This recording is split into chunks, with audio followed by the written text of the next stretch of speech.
Hello and welcome to Fireside Palaver. This episode we're going to be talking about Words of Radiance. Almost said The Way of Kings, but it's actually Words of Radiance, the second book of the Stormlight. Yep, second part of the Stormlight archive, and it's going to be a great episode. We're going to try to kind of do things differently from here on, where we kind of focus on like a specific book or a specific part of a book. Which I guess I kind of wanted to say right at the beginning. I don't know if you mind, but next week we'll be doing the first part of the drawing of the three. And I mention it here because maybe you don't want to listen to a whole episode about a book you haven't read. So tune in next week. We're going to be doing the first book or the first part of the drawing of the three. Which, to be honest with you, David, I had to intentionally slow down. I almost listened to. So we said we're going to listen to the first chunk of chapters. I think the first part ends with, it's called it's something gun related. Yes. I can't remember the name of the chapter. Shootout of something. Oh yeah, the showdown and the shootout or something like that. Showdown and shootout. So we're reading to the end of that chapter, and then we're going to meet back to do a podcast on it. And I had to stop because I'm doing it so fast. I almost did the whole thing in one day. And I did. Oh, really? And I went back and started over again. That, and then we'll pick up the next book of this series, which is Oathbringer. That's right. Which has the coolest cover. It's the one that I've been the most excited to read. So I can't wait till we do it also. I can tell we're going to go through the drawing of the three so fast. It's going to feel like no time. As far as books are concerned, that one's shorter. So those books get longer as the books go, but we're going from I think this one was 45-ish hours or something on Audible. Yeah. And I'm sure drawing of the three is probably I think it's 22. Yeah. Yeah. It's quite a difference in pacing. Quite a difference. So Words of Radiance, man, I don't even know where to begin with. I guess let's start at the beginning. The very first thing in the book is the prologue. And it's neat how essentially you are hitting the same day of Gavilar's death. Oh, spoilers. We're going to be talking spoilers through this whole thing. Yes. If you've listened to previous episodes, we've spoiled stuff. So there's going to be spoilers for Words of Radiance. We're going to talk everything about the book. So this is a spoiler-heavy review of the book.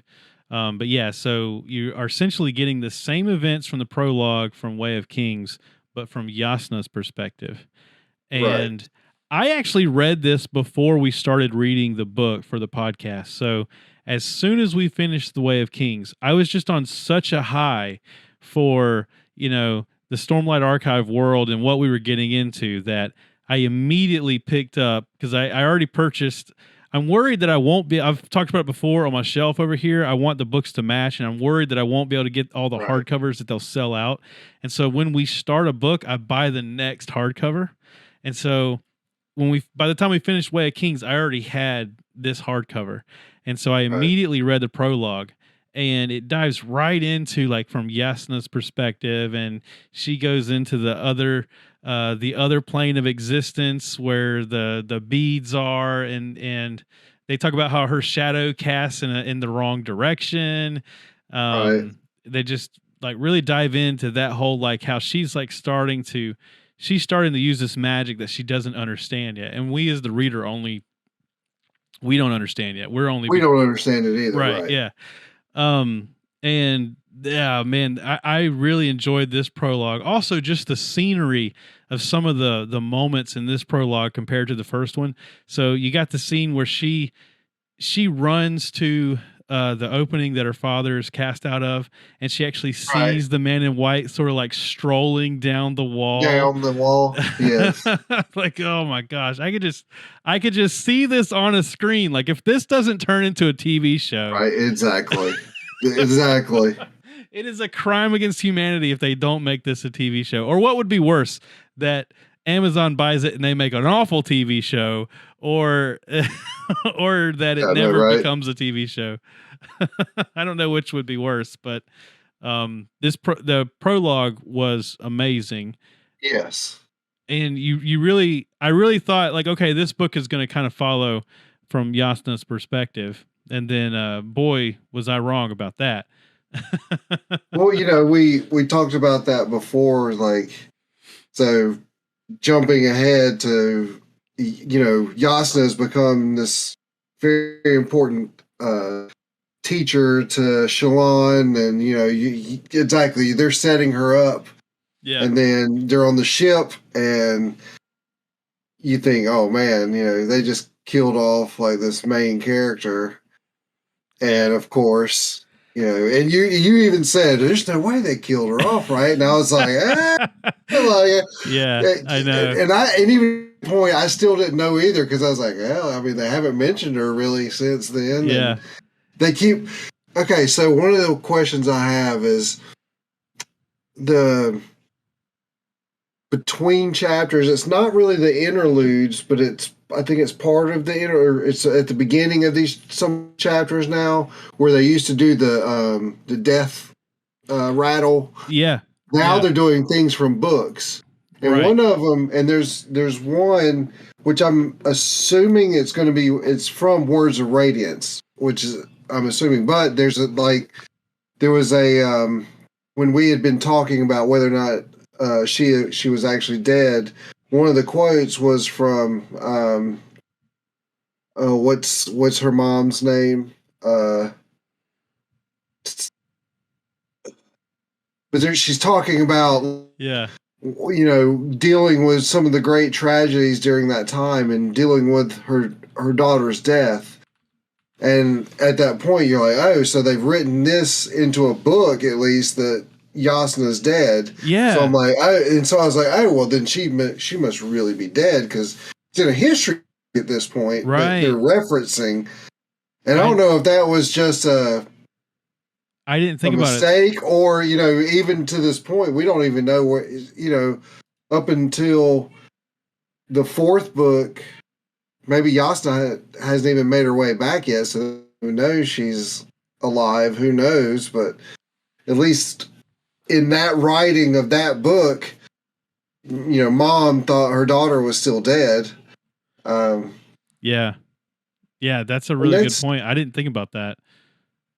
We talked about it in a previous episode, but I had speculated that she was not really going to be dead, because they made a point to say that Shallan didn't trip over her body. Shallan, she says, like, she expected to, and then she didn't. And it was gone, essentially. But it was a shock to me to hear how she did it. I did not even think about the whole, like, alternate plane of existence thing. And they point out in Shallan's story that where there is land, there's like ocean in the other world, and then where there's ocean, there's land. And so she was able to, like, appear, on whatever land is in that other realm. And I'm assuming we'll get story from what she was doing the whole time in the next book. I would, because that's what I'm thinking. That's the other thing is, she disappeared for a long bit of time. Like, she didn't just go over and then back right afterwards. So something happened that kept her away for. I mean, that was it's hard to judge time and things, but you got to figure from the time that she supposedly died, like Shallan went. Yeah. She was shipwrecked, and then she was, you never think about distance when you're on a horse and bug type thing, but they probably traveled a long way and took a long time. Yeah. So, like, that span of time from when to the book, probably, oh my gosh, you figure it's a year at least, from that point on. Navani. So, I mean, she was, Navani. That's Navani. it. Yeah, I looked it up because neither one of us could remember. Yeah, that's a really good point. That's a really good point. And I was shocked by that. I'll tell you, I had I had two kind of like mouth opening moments where like I was reading the book and I got to that part and I was like that was one. I wasn't surprised that she was still alive, but I just didn't put that together that's probably what she did, you know. And of course Wit was there. And yeah, and then she's talking to Wit, who was like a huge who's like a big part of these stories. Because also Shallan recognizes Wit. So you remember in the previous episode where I had not finished the book yet, and we were discussing, we were discussing the person that she spoke to, and we said, "Oh, he seemed really similar to Wit." And then when they meet each other, she doesn't say that, but she recognizes him, and she says, "Oh, I'm glad to see you again." Right. So I think that's what they're implying, right? But the other mouth open moment that I had was, you had mentioned, "Oh, why do you find out what the shard blades are?" And whenever they are in the circular pillar, and she's trying to open the like portal, and there's the slot on the wall, and she asks somebody to use a shard blade to turn it. Now, the first time she tries it, it doesn't work because she tries a shard blade, which we now know is like the corpse of a Spren, like it's a dead Spren. And she needed a living Spren. But in that moment where, because my mind just flashed back to you saying, "Oh, wait till you see what the shard blades are." And then whenever she asks for a shard blade in that moment, I was like, the shard blades are keys. It's a key. And it made me think about Kingdom Hearts. I was like, the shard blade, the sword is a key. And then it built on that whenever you get the realization that she can't use that one because it's dead, and then she can use hers. Was an even better build on top of that.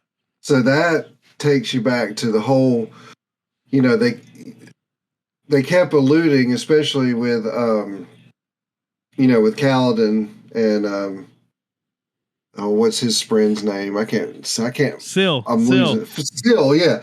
So Syl kept alluding to like we do these shows too late in the afternoon. Yeah, no, right.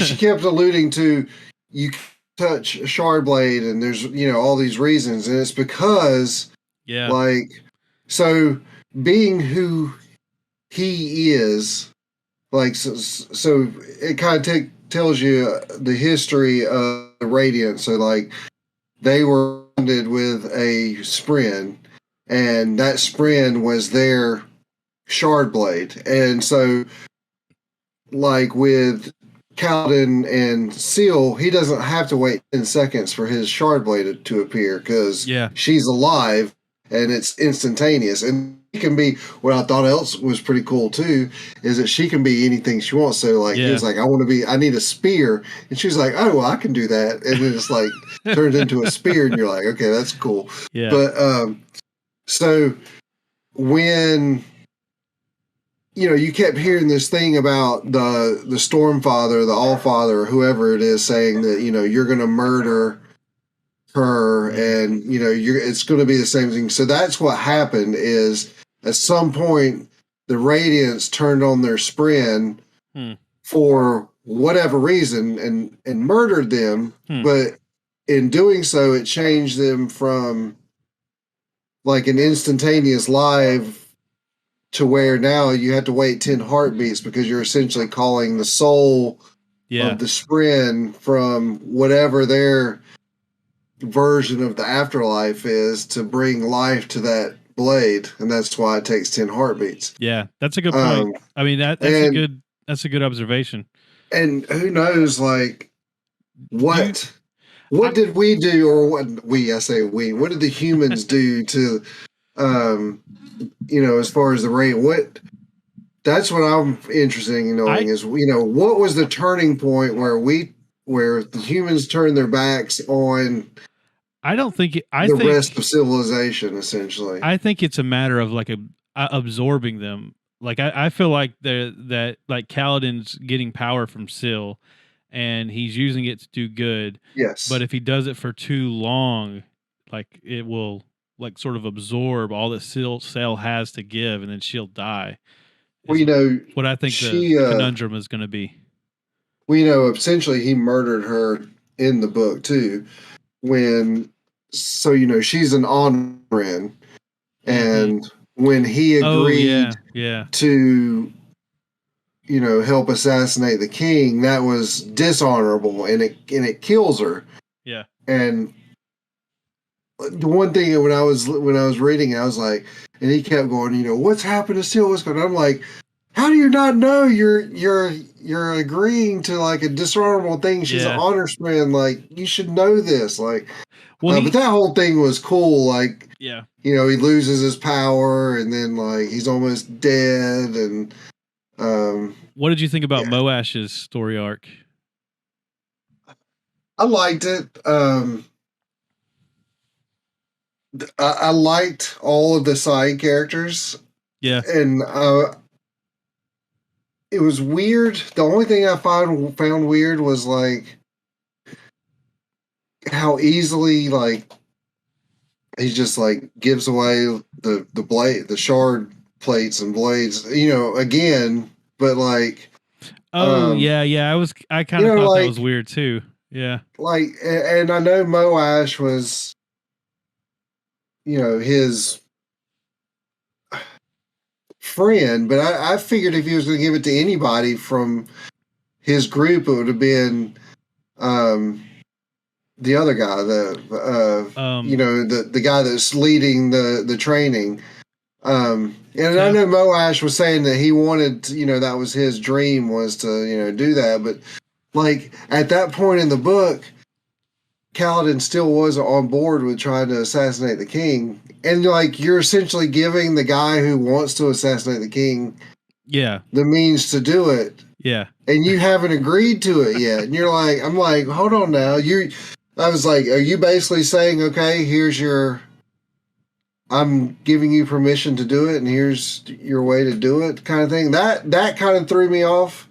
Yeah, that was a bit odd. For sure. And I knew there was going to be at some point, you know, the Kaladin loses his power, and then he has to redeem himself and get his power. So I knew at some point that they were going to have their, you know, come together thing again, and that was cool. I like that. I'm kind of interested to see what happened to him, because it's, I mean, you know, I guess you'll have to see he's running off with that other dude into wherever. Yeah. I really liked the showdown at the end where he was protecting King Alucard. Yes. And but you could feel it coming. Like, at least when I'm reading it, like, you could feel it. Like, you know, I really thought he could die. Like, I really thought he might die. You thought he could die, and like, you know, you're waiting for that moment where like, because the Shazam moment, like Shazam, the bolt hits him, and he's like starts glowing, and he stands up. Yeah. I mean, I knew they were setting up for like a redemption moment where Syl comes back, but at the same time, there was a part of me thinking like, so here's what I was thinking. Whenever Wit goes and visits Kaladin in jail, and he does the whole like telling the story while he's playing one flute, sounds like 7 flutes, that whole thing. Right. And he tells him the story about I think his name was like Keish, something like that. Some dude is running and it just keeps running. And and then there's a few more moments in the book where Kaladin repeats it. And I thought that it was going to be like there's a scene in one of the True Detective seasons where a character kind of does the same thing where they have this premonition of their own death, and then sure enough, that's like it plays out that way. Right. I thought that's what was going to happen, that Kaladin is the runner and that he's going to just keep running until he can't anymore. And I thought that was his moment. And obviously there's like Brandon Sanderson knew that that's what people would believe whenever they're reading that. That's why he kept... You know, that's why Kaladin keeps repeating it to Alucard. And Alucard's like, what the hell are you talking about? So I thought that it could happen. Like, I really thought that it could happen. And so it was a good moment in the book whenever it didn't. And he had this, you know, big moment where he got to, you know, drain in his powers again. But I really liked King Alucard's story arc. Yes. I mean, he's not like a main character in the book. He's kind of a side character, but we really saw in Way of Kings, he was like mostly just kind of a brat. In this book, he's mostly just kind of a brat, but he's becoming self-aware. Like he realizes he realizes that he wishes that he were more. And well, that moment that he talks to Kaladin, and he realizes that he's a screw up, but he's not a screw up like on purpose. He's doing the best he can. He's trying. Yeah. And like he's not being like outwardly evil or anything like that. He's doing good things, but sometimes he gets the wrong. And that's essentially what Kaladin decides too. Is that like, yeah, you're a terrible king, but your heart's in the right place, and we just need to help you. We need to help you be a better king. And if I elect to try and, even if I just stand aside and let you be assassinated, we're worse than you are. Yeah, yeah. But we're kind of beating around the bush here. I would say that the main story that they cover in this book is really Shallan. Yes. Well, I was going to say, so you've got the Moash group, which is a group of different, like, light eyes. I don't know if there's, I guess you don't know how far up it goes yet as far as people, but there are definitely like higher end light eyes involved in this group, and they seem like what group are they called? There's the Ghost Bloods, and then there's the Ghost Bloods is who Shallan gets into, but I don't know if this group really had a name that I remember them saying. I don't remember them saying a name, but I do know what you mean. The distinction between the two is like Moash's group, and it's not his group, but this group that he's helping is more of like, killing Caesar. It's like they don't have anything against Alucard. They just know he's a bad king, and they want Dalinar to be king, and so they feel like they're doing a greater good for the kingdom by doing this. It's not malicious. Whereas the Ghost Bloods, they're sort of like a gang of thieves, and like they're doing this for their profit in some way, which I don't exactly remember what their motive was. Well, so at first you think that's what it is. So like that's why I kept saying,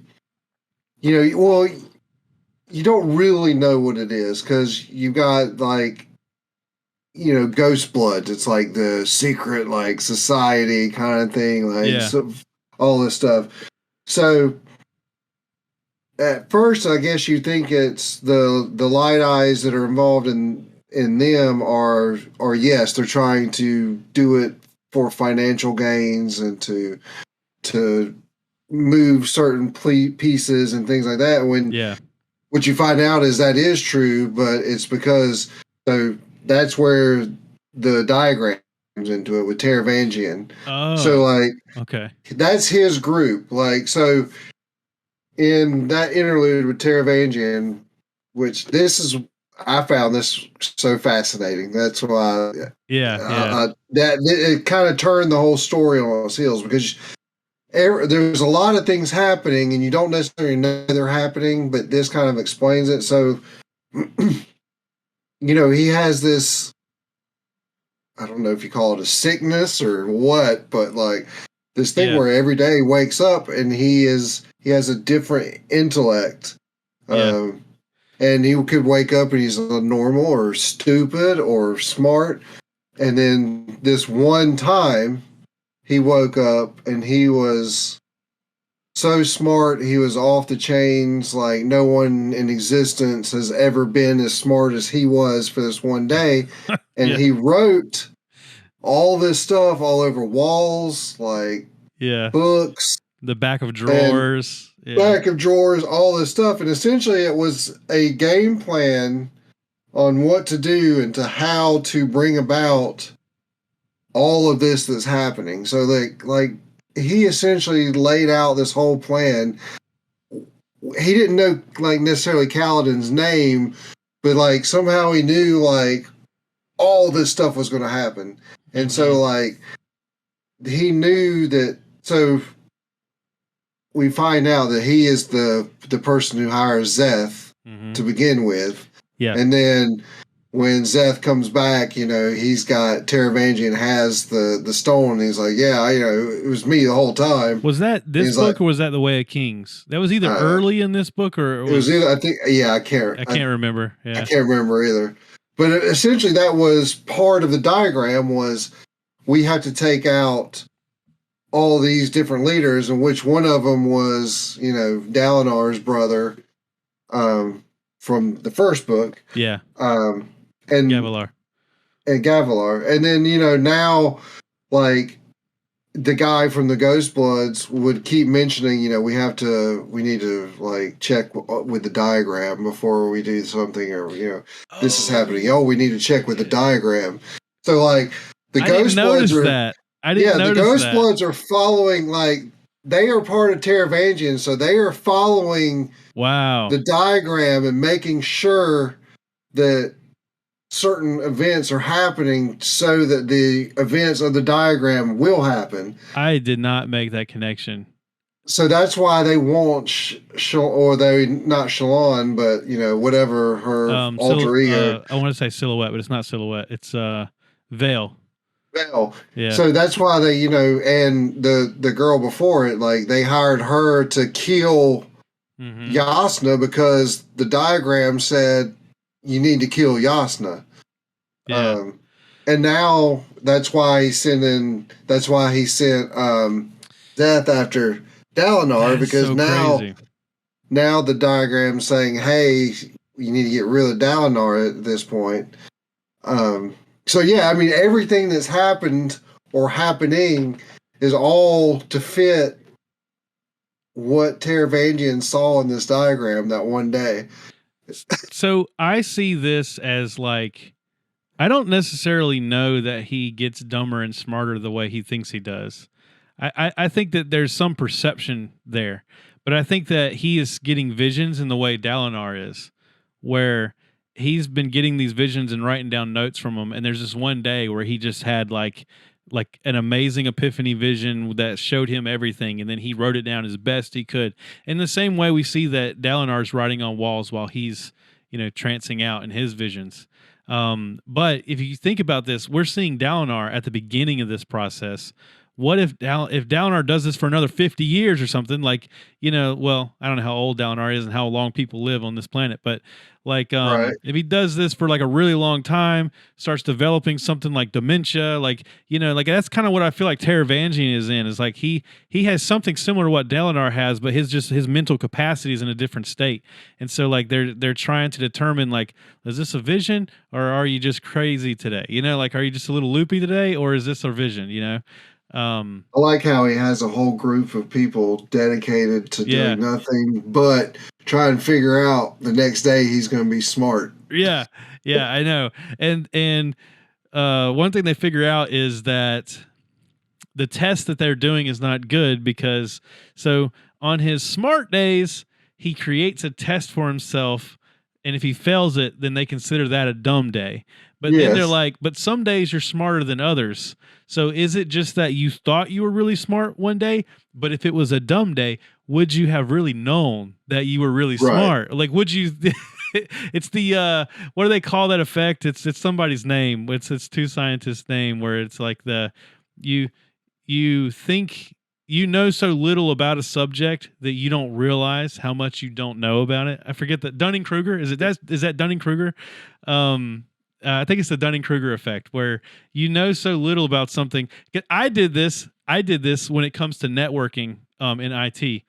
I got to a point where I felt really comfortable with it. And then the more I got around people that like really knew networking like through and through, the more I learned that like I don't know enough about networking to know that I didn't know. Like I didn't even know what I didn't know about it. So I feel like there's like a Dunning-Kruger effect where like there's some days Dunning-Kruger effect. He's writing himself a test to do on another day, but how do they know that was really a good test? Because was he really smart that day? That was a funny moment in the book where they're kind of discussing that. But Yeah, the whole diagram thing is wild. That whole Taravangian and how he's going to play into the rest of the story is wild. I kind of saw him in Way of Kings. I saw him as being like kind of like almost a comical like side Gentle character. Grant. Like, here's the guy I thought of. You've seen Princess Bride, right? Oh, we just watched that yesterday for some So reason.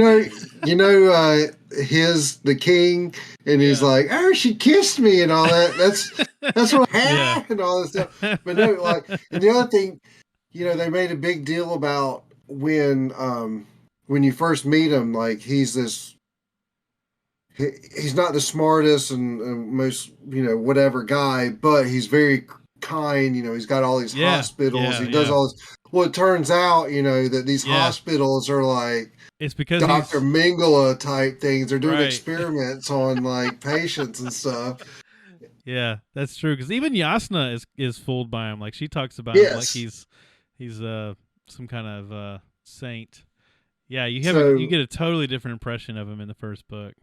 Depending on which group you got some groups like Amram. I can't decide. Like he's neither. A good guy, or is he a bad guy? Because like I said, you've got different groups that are either trying to stop the Knights Radiance or bring about the Knights Radiance. Right. And like, I couldn't figure out what Amaran's like, because he does what he does to Kaladin, but then you find out he does it because like, he wants to defeat he is a like the means justify the ends type person. There's still something. I think there's still something else. There's like I'm not 100% on board. Like I don't trust him. No, I don't either. There's something, and like I don't understand. So the other group that what's his name, Moash is part of. Yeah. They want Dalinar to be king. Yeah. And Dalinar, I think, would probably be like, I think even Kaladin said that Dalinar would probably be, not on board with doing this, but like he is king essentially, and everyone treats him as king. Right. And he wouldn't have any problem taking over as king. Right.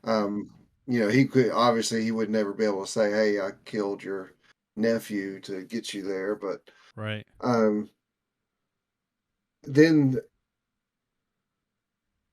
the interesting part of the dynamic, I guess, of all these different princes is when you get Adolin back into sparring, and this land is hard to imagine. Like, so you've only got, so what you find out is there's only a certain number, I guess, of these blades and of the shard plates. Yeah. And they're not making anymore. And that's another thing I'd like to know is where did they find these to begin with? I'm assuming that like. Well, there was the flashback. I think it was in Way of Something Kings. Like Battlefield, maybe. Yeah, well, that was where I believe they come from is there's a scene in the Way of Kings where Dalaran is having one of his visions, and there's like an army of shard bearers, and they all just take their shard plate off and put their blades down in that moment, and then everybody runs out and they all start taking them. And I imagine that's kind of where that spread. Like then they just started. Yeah, those people all started kingdoms, and then they just spread out. I don't know. I kind of think that's where they kind of spread out through the world. It's amazing. Like you think about like how these spars, like that's a big deal. Like for a household to lose something like that, like that's major. Like it's like it's like having a lightsaber in Star Wars. Like right. If you see somebody with one, there's a story about that. Like not just anybody carries one, and but it's even more so than that. It's almost like having like I would almost liken it to nuclear weapons, even though it's not a nuclear weapon. It's like a weapon of mutual destruction. Almost is. Yeah, I mean, I mean, it's like every kingdom wants one. They want one or two, and it's like a really big deal to just have one. Yeah, it's really it's a nice world building mechanism. From that And one object. those are different from shard blades. So they both called shard, but Yeah. they didn't really explain the shard plate No, not like they really. did shard blades. No, Um, not really. and I can't imagine it's like scales from a dead friend or Yeah, I don't something. know. But Yeah. like you know the but the battle for Sprint that dragons. the Spren dragon, um, you know, you see the destruction of like we're talking about Eshonai. She has this meeting with who she thought was Dalinar, but it was actually Adolin, and she's changed, and you could obviously tell something's up and all this stuff, and like people are starting to finally come around to Dalinar's visions, and even like when they decide that they're going to go to war, um, what's his name, Sadius's top right hand man Yeah. sides with Dalinar, and then so does the guy that Shallan's been seeing or Yeah. been staying with, and like you even some of the other houses, even though they don't get involved, they make it seem like they know kind of what the truth is, but they're not bold enough to step up or whatever. But Right. like to the side though, Sadius is still like turning gears, and his wife is still like they're still trying to like control the the world for themselves, kind of thing. Meanwhile, like the shitstorm's getting ready to hit, and that was kind of weird to me how everyone else is like getting ready, and I don't know what his plan was just to think he was going to pick up the pieces like He thought when they were. everything was over, like Yeah, I that. think he just thought they were going to go out there and lose, basically.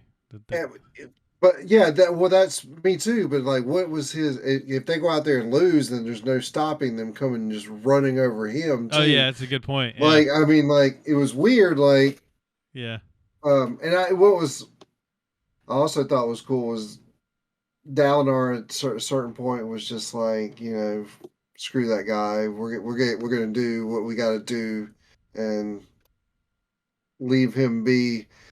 Um, he's not important anymore. Like again, the world's coming to an end.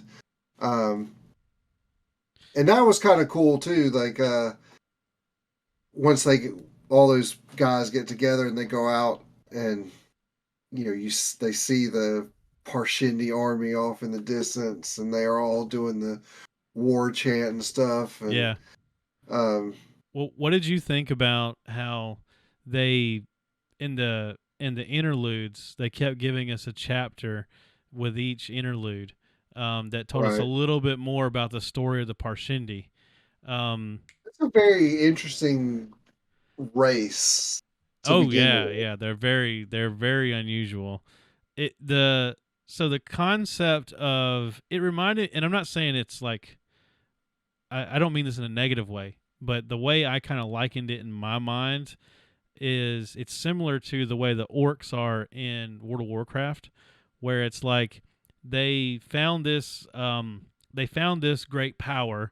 In World of Warcraft, it's drinking demon blood. They figure out if they drink demon blood, they become these like super war monsters, and their skin turns green, but they're not the same as they were before. And in the case of World of Warcraft, there's no going back. Like once they drink the demon blood, you're done. You're a demon blood orc for the rest of your life. Right. But someone in the group kind of convinces the whole group to do it, for the greater good, and to win this like epic battle. And so the moment kind of feels that way. There's one chapter in Right. particular where Eshonai is convincing the other followers, all the other members of their like village or their group, to also take on the new lightning form, storm form, yeah. And there's some people that are apprehensive about it, and they kind of shun them from the community because like this is their focus now, is this new form. And but I wonder if they, because they change forms, I wonder if they can go back if it's not irreversible. I think they can, as far as the other forms. So like, they talk about like whenever they're ready to have children, they go to whatever that form Right. was. Yeah. Yeah. And whenever they would go to war, they would go to war form. Right. And whenever the one that they didn't really cover as far as, and it didn't make much sense, was the dull form. Like, I don't understand what the purpose of that, because the other forms made sense, and then all of the Parshmen were all dull form Parshendi. And then whenever you went into say war form, that's when they grew the armor things and stuff. But like with this being a new form, and it's essentially from the old gods, and the way when they were talking with the elders or whatever the group is, and that's what she was talking about, we want to change everybody into this. Yeah. And the one person was, like, hey, we need to have representation. You can't have everybody one thing. You gotta have, you gotta have the dull form, you gotta have the war form, you gotta have the whatever other forms they have. You can't, because we lose who we are, then there's no coming back. Yeah. And I think that was the big thing, was once everybody went to this form, what's the purpose of going back to, why would you go from that to being dull or anything else? And then aren't you essentially killing off your own kind? And what's crazy is they make it out once Eshonai changes to that new form.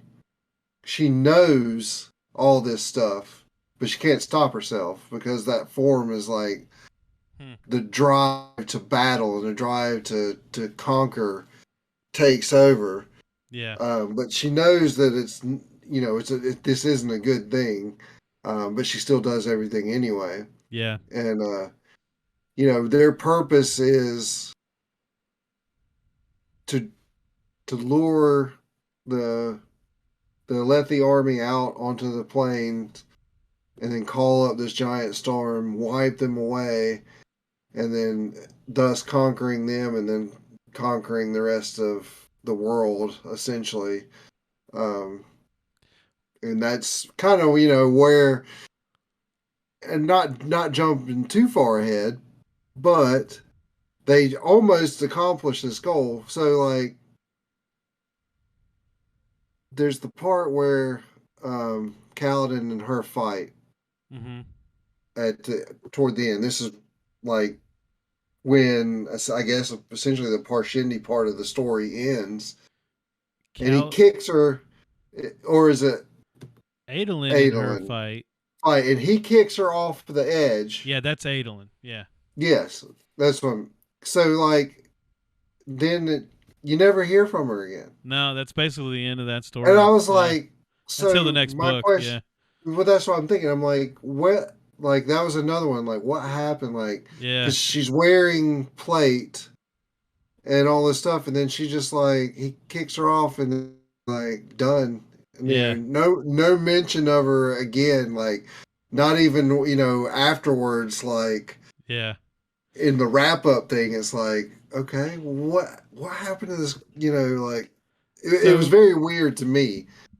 She wasn't mentioned again. I really liked the whole, so that's kind of breaking into that whole like last chapter of the book, where you have Shallan, who her story up to this point has been basically her learning from other people to kind of like be the person that she needs to be to get through the the moments of this book. Right. And it all comes to fruition whenever she is, she finally finds the portal out in the Broken Plains, and she is she's trying to figure out how to open it, and all of these other stories are going on all around her, where Dalinar is, he's confronted the Parshendi, and then Zeth and Adolin have it out, and then Zeth and Dalinar, and like all this stuff is going on. In the meantime, Dalinar is telling all the other armies to make their way to the big circular plateau. And so in my mind, it comes to a point where like I'm envisioning, and they don't really say this in the book, but they do say that like people are on their way there, and then at some point like there's all kinds of people in the room around Shallan, and she's like getting people stormlight, and like she can't hide her powers anymore because she's got to get this gate open or they're all doomed. And even Adolin, he's in the room and gets to see. And I'm kind of envisioning like, again, in my mind, if this were a TV show, like this would be a moment where like this is like a season finale episode, and definitely there's like a room packed full of soldiers now that are all just like waiting on her to figure out waiting this on puzzle. her to do something. Yeah. And but it was such a I really liked that part of the book. I mean whole everything building up to that moment, and then and the whole time she's like, I have no idea what to do. Yeah, she's like, I had no clue. Like, what am I doing here? And I like how like in this world, like basically all the like STEM research is all the wives of the yes. All the women are like running around doing, calculations on the wall. They're like trying to figure out how to open this up, and what about Navani and figuring out the, she did the whole thing where they did the reversed yes. I forget the name of the material they used to do that, but if they reverse the polarity, they could lift the tarp so that the archers could still shoot and stuff. All of that, all of those moments were really cool, and again, I could just envision this all as like these great B plots that have been building to this. Well, he does a really good job of weaving all these subplots in together. I want to tell you that I'm reading another book right now that is comparably. I've given up on it, but like I picked up another fantasy book that was narrated by the same guy that narrated the Stormlight Archive books. It's a husband-wife combo in the Stormlight Archive, but it's just the guy in this book. And I want to tell you that I understand what people are saying by whenever they say that Brandon Sanderson doesn't have a lot of fluff. Like whenever he writes, like every sentence is with some sort of purpose. Sure. And I mean, there is stuff there that's just like, oh, it's rock, cook and stew. Like that kind of stuff does happen, but it's always to push the story in some way. You're learning something about rock by doing that. I picked up a book recently that's a fantasy book, and I mean, there was like a whole page I read that was like two characters getting let onto a ship, and then they travel down this corridor, and then they take a right, and then they go into a room, and then there's bunks, and they have to decide who gets the top bunk and who gets the bottom bunk. And the whole time I'm reading this, and I'm thinking, I doubt that any of this is going to come up. 2 books later, it's not going to matter who took the top bunk, But like, there's none of that in any of these books. Every sentence has some purpose, and I think that's amazing. I think that it's amazing. These books are like 1,000 pages long, and every single sentence serves some purpose to drive the story. There's almost no fluff. Right. Well, that's what's great about these interludes. Like, you'll get an interlude, and it'll be about some random person or thing, and you're like, what in the hell is he talking about? Yeah. And then, like, 3/4 of the book later, it comes up again. You're like, you're way better. Yeah, you're way better at following the interludes than me, because when it gets to the interludes, I take it as a break. I'm like, I'm gonna listen to these. I'm not gonna read them, and but then you bring up stuff a lot of times where you're like, oh yeah, that guy in the interlude that was making shoes, and I'm like, oh yeah, that was.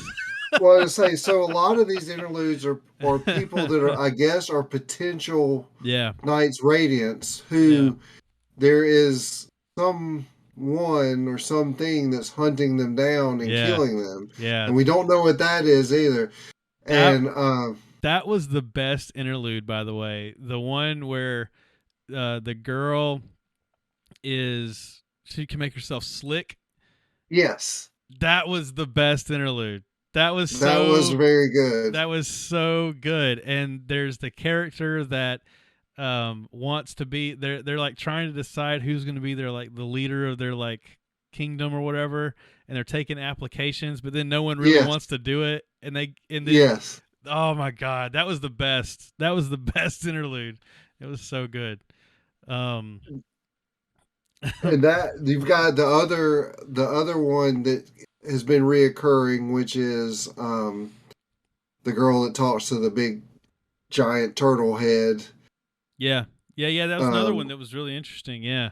And she is obviously something. She's going to be, because she has a sprint. And then so the Nice Radiance, you've got a sprint who, I guess, on their own, I don't quite understand that they choose somebody, a person, is what I get out of it. And I don't know if it's a random thing or if it's like a whatever, like it's been destiny or whatever. But why did Seal wind up picking Kaladin? Yeah. Why did so and so?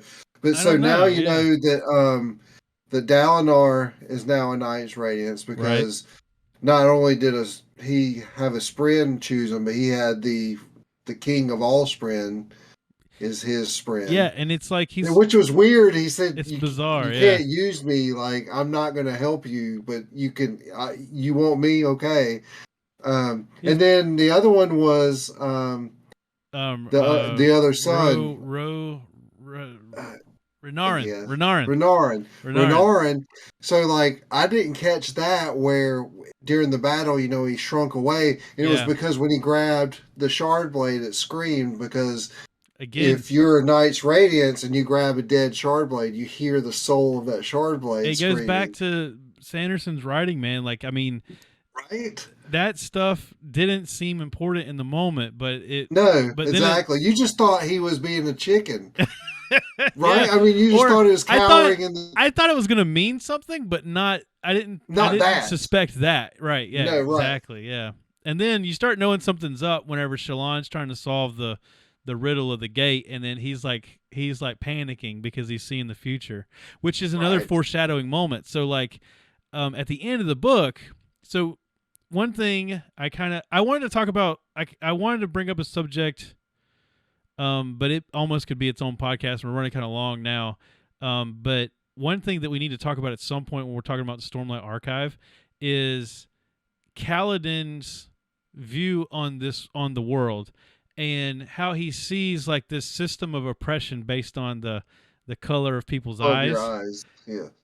But even within the people that are participating in the system, he sees some people as being good actors and bad actors, Sure. And I kind of wanted to talk about like that whole perspective and what that meant to him, but I almost feel like that could be a whole nother show. But that's I mean, that's the whole perspective of him with Amaran, and then why he didn't fully trust Dalinar. Yeah, exactly. And how badass was that whenever Dalinar called out Amaran? Right? Yeah, I know, you were like, yeah. I mean, Dalinar. So I wrote a note that like Dalinar is a character that's kind of like he is like of this system, but he's learning not to participate in it in the oppressive way that that Kaladin sees. But Sanderson is such a good writer to be able to weave that stuff into the story. Things are going to come up too. Like, for instance, he never came back around to the fact that Kaladin is the one that killed Shallan's brother. Yeah. And Kaladin knows it's going to come up at some point. And, especially now that Amaran has been arrested, that it's going to come out that the Amaran's not the one that, killed the shard bearer to gain those shards. So, that's another thing that's, he's building this, and now they're both Radiants. Like, how are two Radiants going to coexist if one hates the other one for killing, their brother or whatever? So,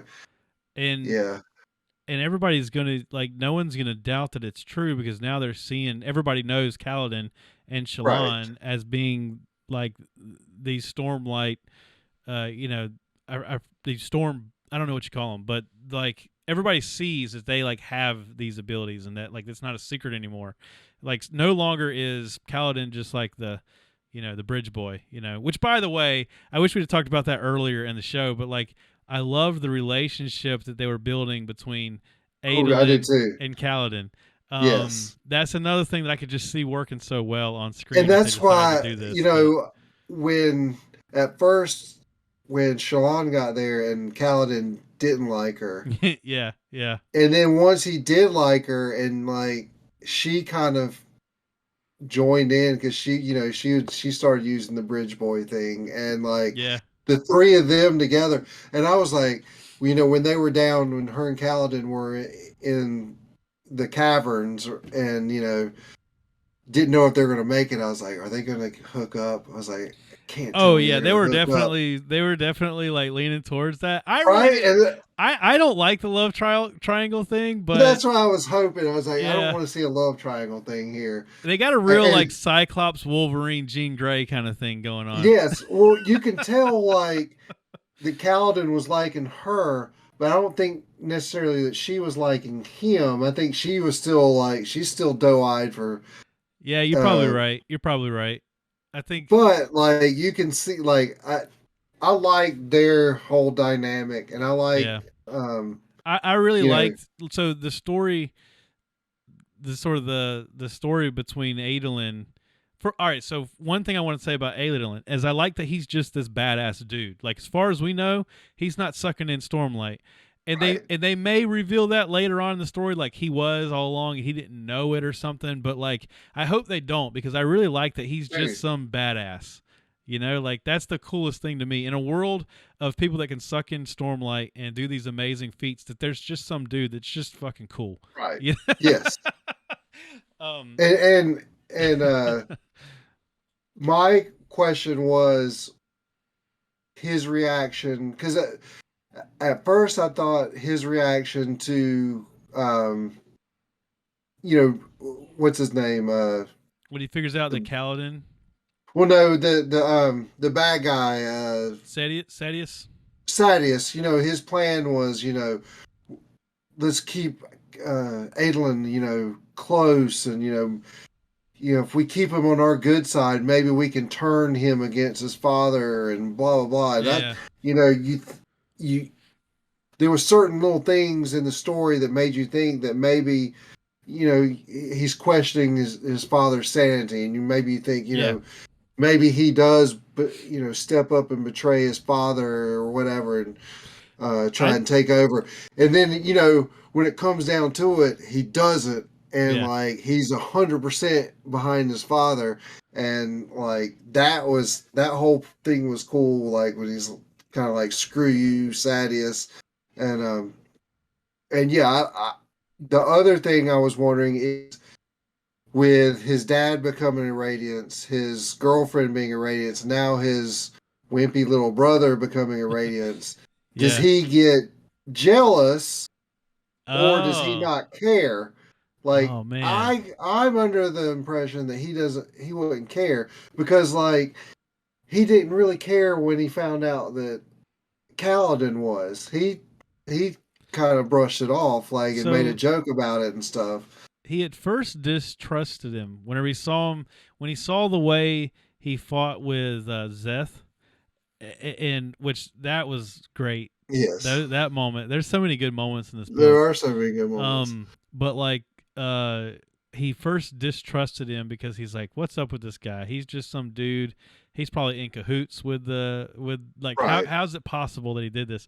And then they build from distrust to this friendship, and then you really get to see like kind of where things are between the two of them whenever Kaladin goes to jail, and he decides to also go to jail. As long as Kaladin's in jail, he's going to stay in jail too. Right. But then also, like, because he saw that Kaladin, jumped in and saved him during the duel, which I thought of a great meme, by the way. Do you remember in Office Space where the funny neighbor guy, they're like, "What would you do with $1 million?" And he's Yeah. like, "2 chicks at the same time." Yeah. There's like a meme somewhere where Adelin's like, what would you duel? He's like 2 shard bears at the same time. But yeah, that was a great moment too. Whenever he jumps in and saves him there, but they both have these like these little nicknames for each other. Like, but they're like they start out like aggressive, but then it turns into kind of like a affectionate nickname kind of thing, where like he calls him Bridge Boy and he calls him the Princeling. They always refer to each other in these derogatory ways, and again, it kind of starts out confrontational, but now it's just kind of like they're like buddy cop thing they do with each other. Right. Yeah, I'm interested to see where that goes. I think they could. I think that I'm not gonna lie. I think if I was a writer, I don't think I could resist the urge to build tension there. If well, I was gonna say, do the whole, lean to the dark side and then redeem, get pulled back to the light side thing. Yeah. And that's, I don't know that I could resist it. I think I would. Right. I would at least tempt him. Yeah. And then now, of course, we can't end without talking about what we mentioned earlier with Szeth and Kaladin. And the other thing about Blades, which is you learn that Szeth isn't actually, he doesn't have powers. He has he has an honor blade. And the honor blade gives whoever possesses it power. But I don't think anybody can just have an honor blade either, which was weird. Like, because my thing was, if anybody could just have an honor blade, why wouldn't whoever had Szeth's stone just take the blade and have those powers? That's true. Yeah. And I feel like there was something in there about the honor blade choosing the person. So I want to know more about what I know. They mentioned with Szeth that he basically predicted that the Voidbringers were coming back and that the Knights Radiance were going to reform and all that, and he was basically shunned as a heretic. And that's what this is. He is truthless because he spoke lies, and now he has to do, which is weird, that he has to do whatever someone says. But I want to know how he got this blade to begin with. Yeah. And apparently his people have more of these blades. Have more of these blades. They're probably going to dive into that more. I have a suspicion that this next book is not going to pick up right where this one leaves off. Right. I think we're going to get some backstory on a lot of this. I don't know. I could be completely wrong, but I'm thinking that this next book is going to be like the same events from Yasna's perspective, and then maybe we could get Szeth's backstory. I don't know what they're going to do, but yeah. My guess is at some point he stole this blade from his people when they kicked him out. When they kicked him out, would be my guess. That would be a good. That'd be a good guess. But then the other thing is I was like, well, then, like, he hates what he's become. He hates killing people. So why would he have stole this blade then to become what he doesn't want to be? I don't know. His character is very strange, but either way, he has this blade. So he's able to do all this stuff because these blades, these honor blades, I don't know if they give the same power to everybody or if there's different blades that give different powers or whatever. But so he's got this blade. Who was the guy that he meets at the end of the book? Okay, so that is one of the heralds.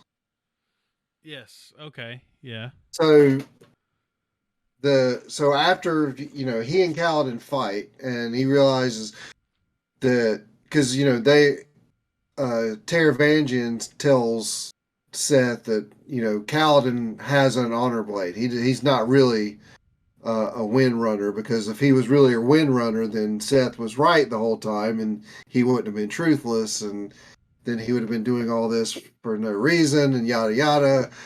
And so, like, even he tries to convince himself that yes, he must have an honor blade. But then when they're fighting, he realizes that no, that Kaladin's the real deal. He's a Right. Radiance, and Yeah. so Kaladin winds up defeating Zeth. Yep. Because of this, and then of course, they all think that Zeth is dead, and you think Zeth is dead Well, until the very basically, end. he does die, right? Because it's Well, he the dies, Herald. and then the Herald brings him back, and Right. essentially, he, from what I get, I don't think he wants him to be him. Essentially, I don't think he wants him to be the Herald, but he wants him to be like his like his representative. Disciple. Yeah, his disciple. So he's going to be the new truth detector or whatever. Like, I'll balance the scales, and if he comes up, on the wrong, you're screwed. I'm going to kill you with. He's going to be the judge. I'm sure he's going to have. So yeah, he's going to be the ultimate judge, which is kind of cool. Yeah. And they haven't, like, you've seen that guy, and then you've seen the weird prisoner that they had locked up, who is one of the heralds apparently. Right. Which the herald of I thought it was a war, but I don't know if he was of war or not. That's what I was kind of. So I'm confused. The one thing I'm confused is the heralds at the very beginning, the very first of the first prologue of the first book. You got all of the dudes come together, and they're all like, "We're decided we're going to go our own way," and the one guy he had been killed already, so he had already gone back to wherever. Are those are the? I'm assuming those are the heralds. Yeah, and I think so. So I think it's the hierarchy of everything is where I'm getting lost some, because you got the heralds, and then you've got. I feel like there's another layer, and then Radiance, because like I almost think the heralds like used to be the Radiance or something, because they there seem was only to serve 10 a similar of purpose. Those people. Oh, but the Knights Radiance were sort of the army that fought. And I think the heralds were the 10, and then the Radiance were the army of those. Right. Yeah, that's what I was gonna say. Yeah. It's like, yeah. I'm assuming we're going to get more backstory about all that stuff too. I'm sure it's we never will. really been mentioned again. I'm sure we will. I think the guy, what they would do, when it sounded to me like anytime there was an issue, like these people would go into like wherever this place was, and then like some event would happen, and then they would be heralded back. Yeah. And then they would do their duty, and then they would come back all together and do their swords, and then it'd be put back into their stasis or whatever it is until the next time they're needed.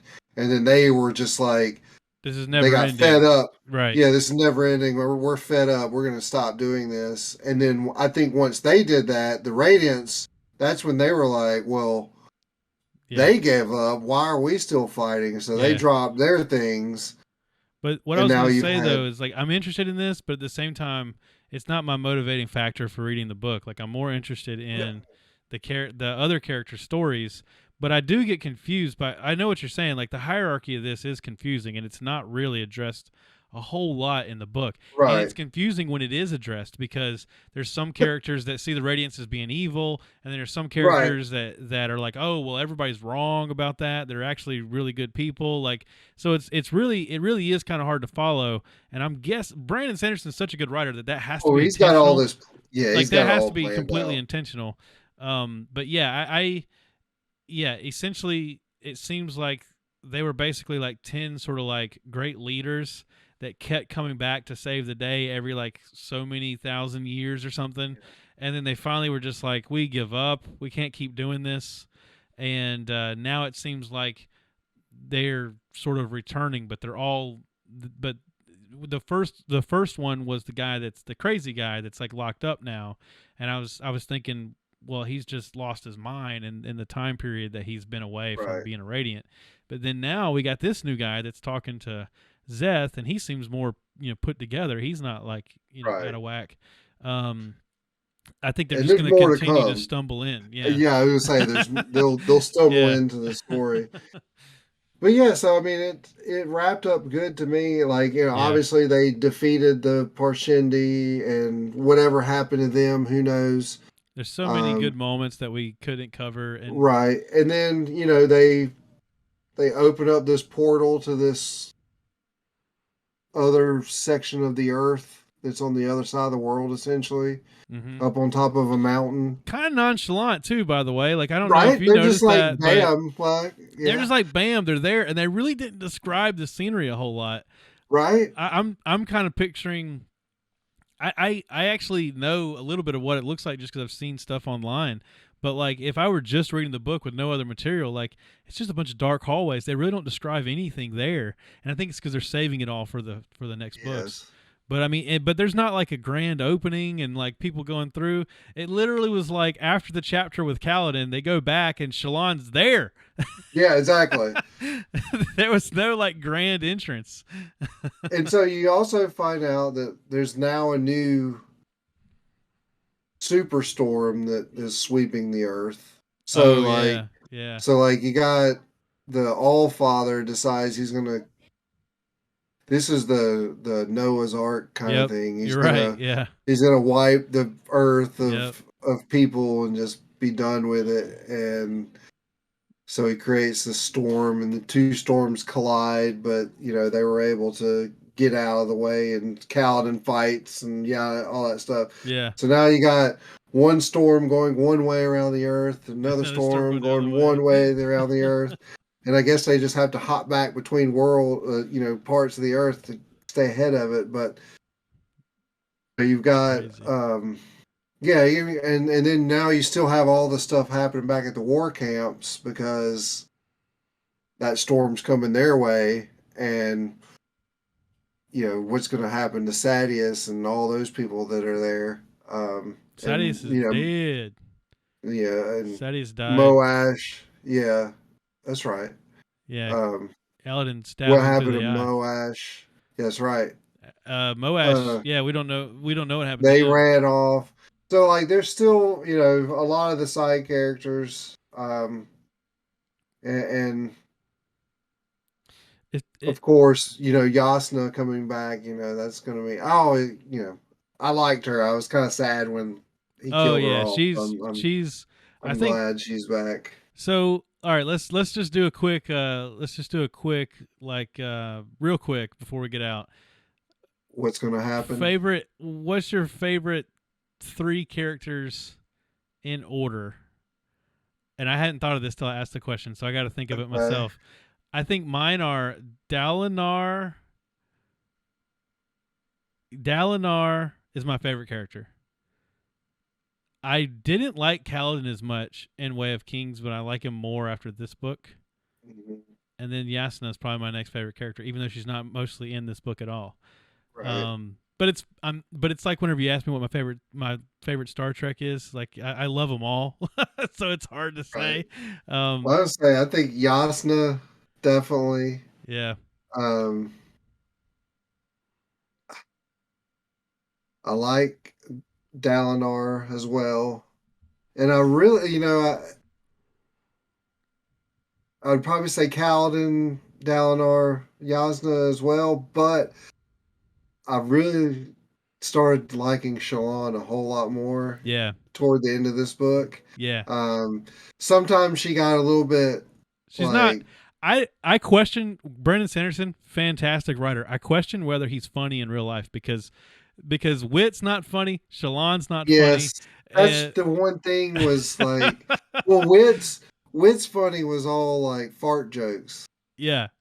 And like Shallan's like terrible puns. Shallan's was supposed to be like she's so smart, she's like this highbrow witty person, and then it kind of comes across. Yeah. It's like dad humor kind of stuff. Yeah, exactly. And But then toward the end, once she does start doing the veil thing, and you learn, like, especially like what's cool is when, like, she's known for a while. We didn't even, we discussed about her shard blade, and you were like, how does she have her brother's shard blade? And I was thinking, I know she didn't have her shard blade, but I didn't know at the time what her shard blade was either. And I was like, but what is it? And now it's pattern. We didn't really talk about that whole story, but like that they give that whole backstory about basically she killed both her parents. And the question I had about that was, would her dad have been the way he was had that not happened? Like, did her killing her mother drive her dad to be that insane? Like, did he really lose it? And he was trying his best to hold the family together, but he lost his wife by his daughter's hand and didn't know how to cope with that, and he became this monster. Or was he always a monster? Well, I don't know. He was probably always a little bit, but I think he lost his wife to his, from his daughter, and then he loses her too, and because he's trying to keep the secret, he loses his sons as well. Yeah. Because they all think he's a monster too, and they think she's like the greatest thing in the world. And I'm not putting any of the blame of this on Shalon. Like, she was way too young at the time that happened for this really was not her fault. She defended herself against her mother in a spur moment. Right. But like, and she definitely, and when she killed her father, like, I was rooting for that to happen. Like, she was killing a monster. Exactly. She was killing a monster in that part.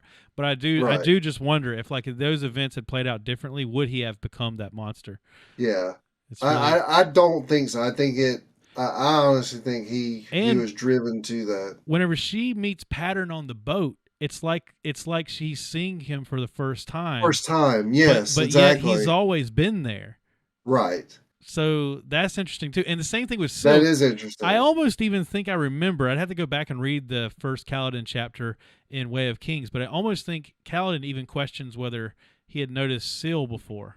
Yes. And there's a moment where she does too. Yeah, she mentioned something that was from way before. That she kind of remembers. So they've been like following them. Yes. Yeah. That's really interesting.